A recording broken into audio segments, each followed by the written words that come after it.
TRICIO Community ini sebuah perkumpulan yang melakukan pergerakan pemberdayaan di bidang pertanian organik dan olahan pangan sehat.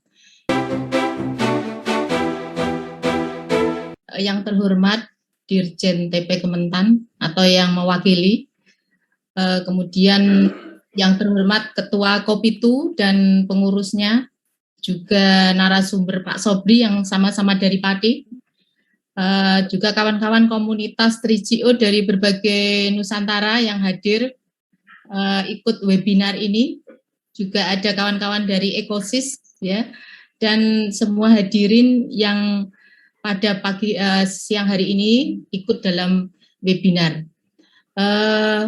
Perkenalkan, kami adalah saya Eni Prasetyawati, SP, sebagai Ketua Komunitas 3GO yang dari singkatan GGGO Organik. Apa dan siapa TRICIO Community? TRICIO Community ini sebuah perkumpulan yang melakukan pergerakan pemberdayaan di bidang pertanian organik dan olahan pangan sehat.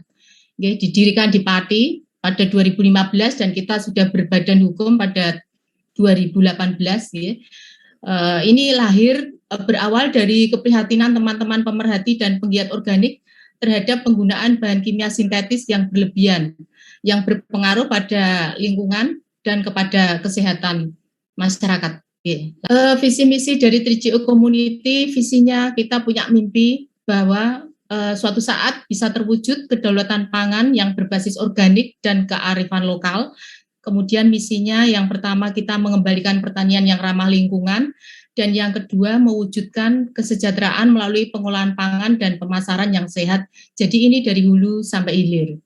Spesifikasi produk kita olahan pangan yang kita pasarkan itu yang sudah sertifikat kimia sintetis seperti non MSG, non pengawet, dan non pewarna kimia sintetis. Ini sekretariatnya, kemudian nomor HP-nya dan emailnya. Lanjut, kenapa kita harus organik? Ya seperti kita ketahui Pak ya, untuk tanah semakin kesuburannya menurun, tanah sudah sulit untuk mengikat air, kemudian pupuk yang semakin terbatas. Di Pati sendiri untuk pupuk Ponska, NPK, pemerintah bisa mengalokasikan hanya 35% dari kuota petani yang dibutuhkan petani. Jadi masih ada kekurangan sekitar 65% pupuk NPK yang harus dipenuhi petani, bisa dengan beli dengan pupuk non subsidi tapi harganya 3 kali lipat dari pupuk bersubsidi, atau dengan pupuk yang lain, atau membuat pupuk sendiri. Dan tentu pentingnya pangan yang sehat. Lanjut Pak. Oke, lanjut.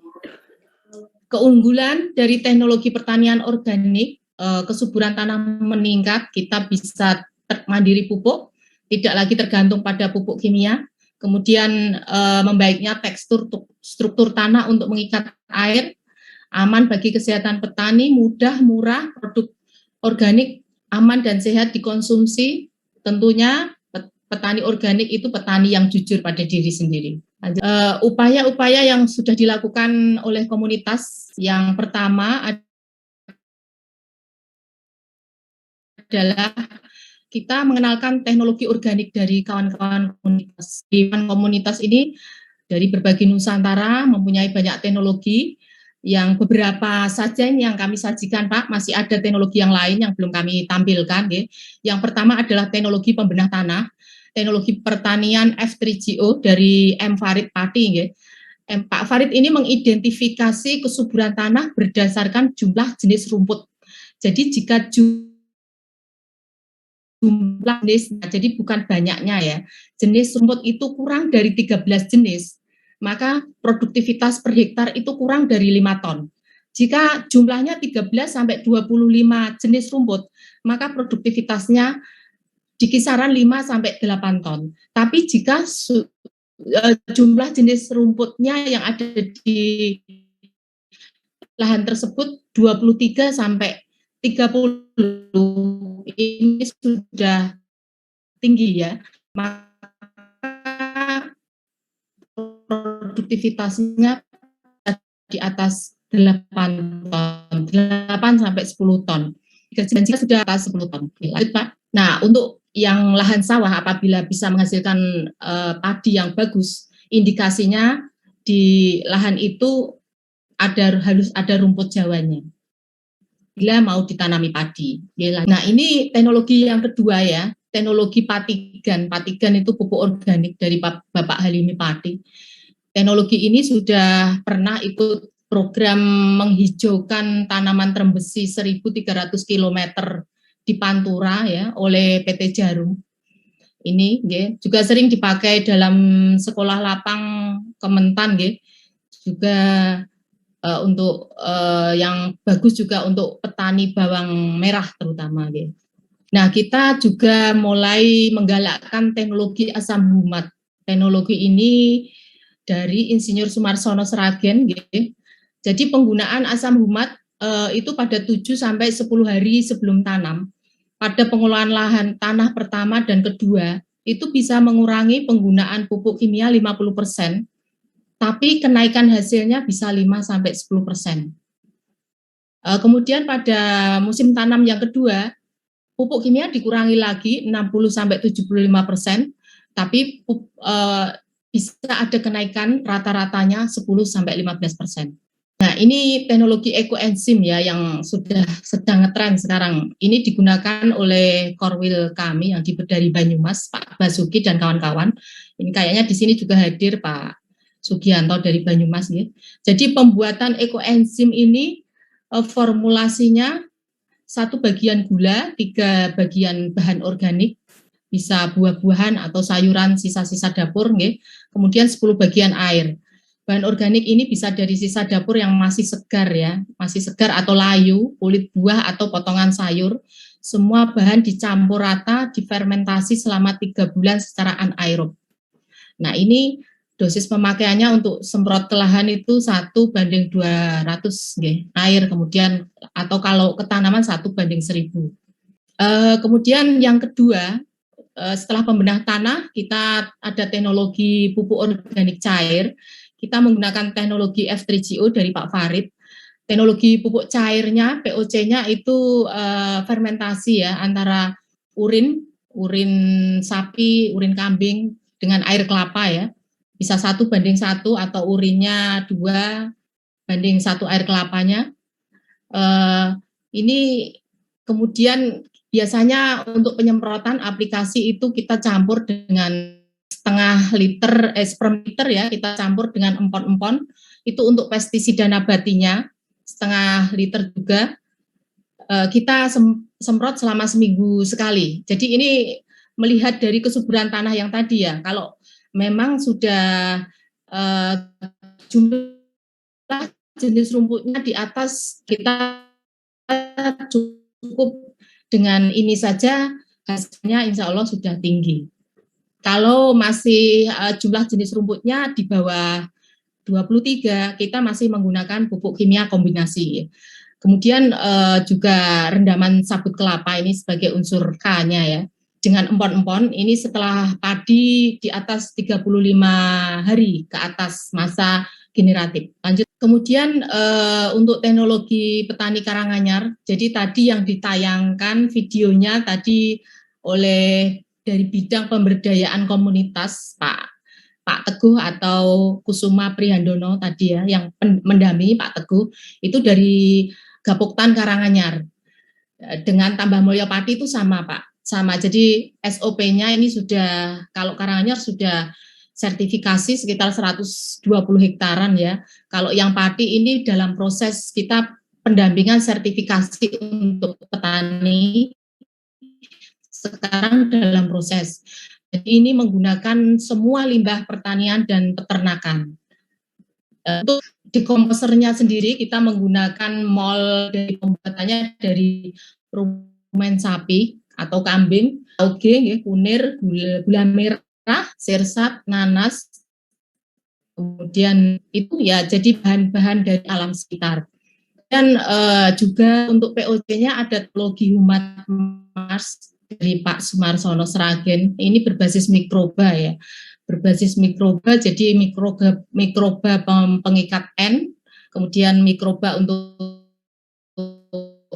unsur P di dalam tanah, jadi dari rumah. Jadi ini bisa dengan menggunakan sampah dapur dan sampah apapun yang penting organik. Nah, ember tumpuk ini di komunitas disebarkan oleh Pak Purwoto dari Korwil Purworejo. Jadi ember tumpuk itu sendiri adalah sebuah instalasi yang berfungsi untuk mengolah sampah dapur dengan larva HI, Hermetia illucens atau lalat BSF ya, untuk skala rumah tangga. Jadi ember tumpuk ini merupakan solusi yang tepat guna untuk mencukupi kebutuhan pupuk organik khususnya bagi petani untuk melaksanakan usaha pertaniannya karena lebih mudah dan lebih murah. Kemudian kita juga punya pestisida nabati ya. Jadi kita sudah tidak menggunakan pestisida kimia lagi. Dengan menggunakan teknologi F3GO itu dengan empon-empon ya. Jadi empon-empon atau pestisida nabati ini kita secara rutin kita semprot seminggu sekali, kita campur dengan POC tadi ya. Aplikasinya dari umur 5 sampai 30 hari dan kalau udah generatif air rendaman sabut kelapa dicampurkan dari 35 sampai 70 hari. Tapi bila dari awal tanam sudah mulai ada penerbangan hama, kita menaburkan awulayan atau abu sisa pembakaran sempurna kayu dan sersa sampah pada sore harinya. Lanjut. Nah, ini untuk cara bukan fermentasi empon-empon. Sebentar, saya tak minum dulu. Harus ada laos ya. Laos ini untuk penyakit ya. Kemudian serai untuk hama, bawang putih juga untuk penyakitnya. Kemudian ada tambahan berbagai empon-empon yang ada di pasar. Caranya semua bahan ditumbuk halus, kemudian direbus dengan air, disaring, didinginkan. Kemudian kalau ada sisa bisa difermentasi, ya. Kemudian dimasukkan dalam tempat tertutup seperti dirijen atau botol.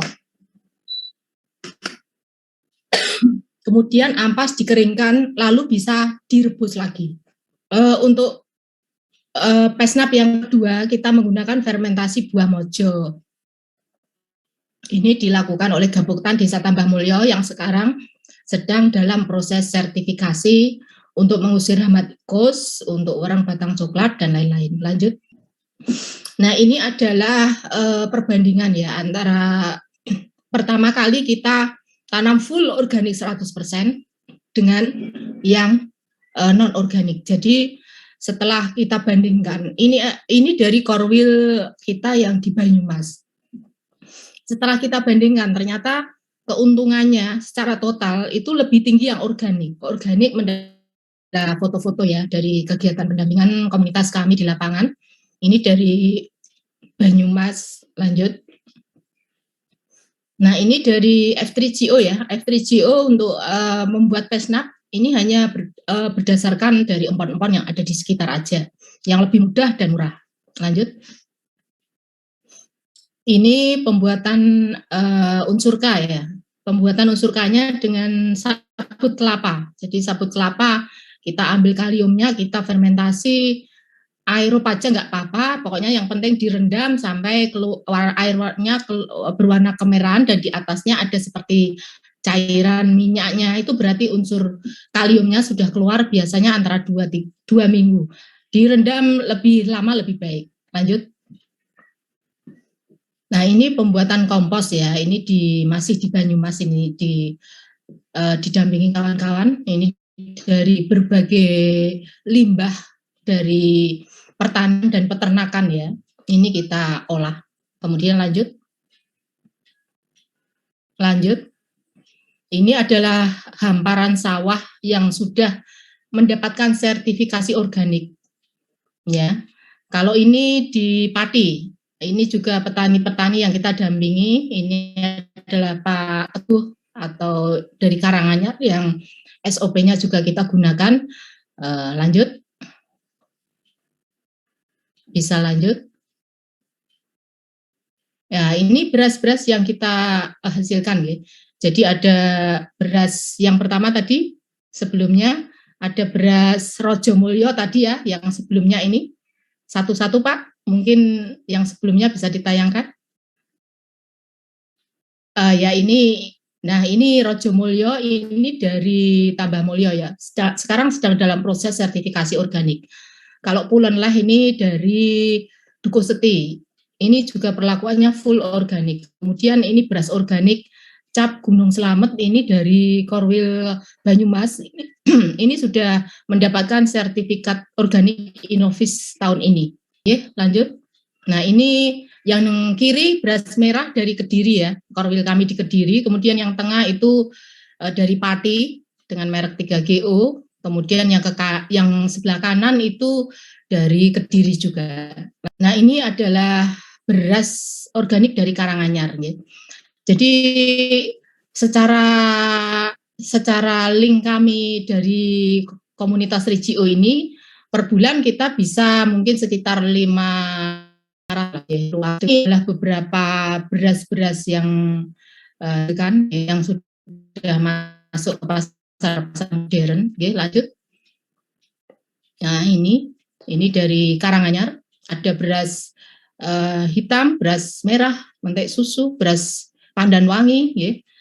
Jadi macam-macam. Ada juga basmati dan beras coklat. Jadi nanti seandainya ada MOU ya, kita mau dari konsumen mintanya beras yang seperti apa, nanti insya Allah kawan-kawan petani kami bisa menanamkan, tapi ada MOU-nya gitu. Jadi sesuai dengan permintaan pasar. Oke, lanjut. Gula kelapa juga kami ada, Pak. Ada cukup banyak juga. Ini juga sudah sertifikat organik, ya. Cukup banyak ini. Ya, lanjut. Nah, ini dari minuman ya, minuman beras dari Kediri ya. Dan ini lahan pertaniannya yang kerjasama ya, ada Demplot kerjasama dengan BUMDes ya di Kediri untuk menjadi contoh untuk petani-petani di desa itu. Jadi BUMDes ikut andil untuk mengembangkan pertanian organik. Ya, lanjut. Nah, kendala tantangan program pembangunan pertanian organik ya. Jadi dari komitmen sumber daya masyarakat tani untuk memproduksi pupuk dan pestisida hayati secara mandiri.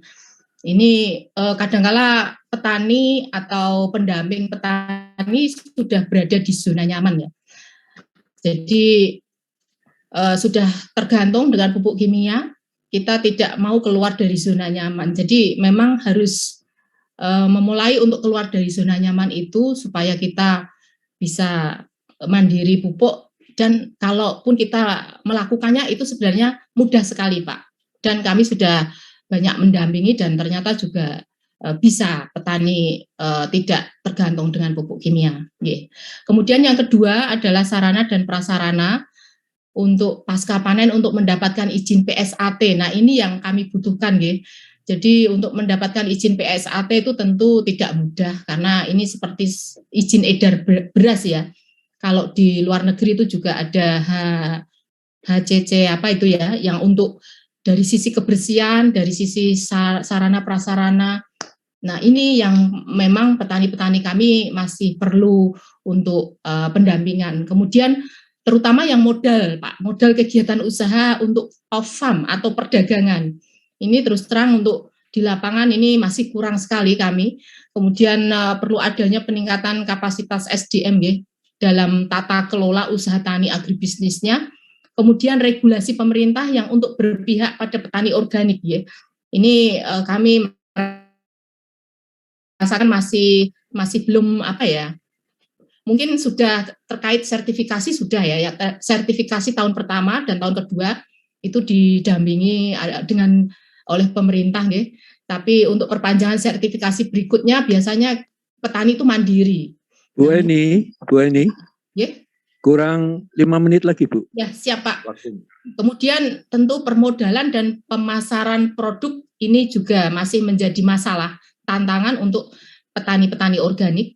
Karena petani-petani organik biasanya ini sesuatu hal yang baru di lingkungannya. Kalau tidak didukung oleh Pemda, pemerintah daerah dari sisi penyerapan pasar ya, mungkin untuk PNS atau apa, itu terus terang kami sangat kesulitan untuk mengenalkan produk yang baru ini di tengah-tengah masyarakat. Lanjut, Pak. Ini kegiatan kawan-kawan di Pati. Nah, nampaknya sudah selesai, Pak. Ya. Nggih. Jadi sampai di sini saja. Terima kasih, Pak. Nggih. Terima kasih Ibu Eni.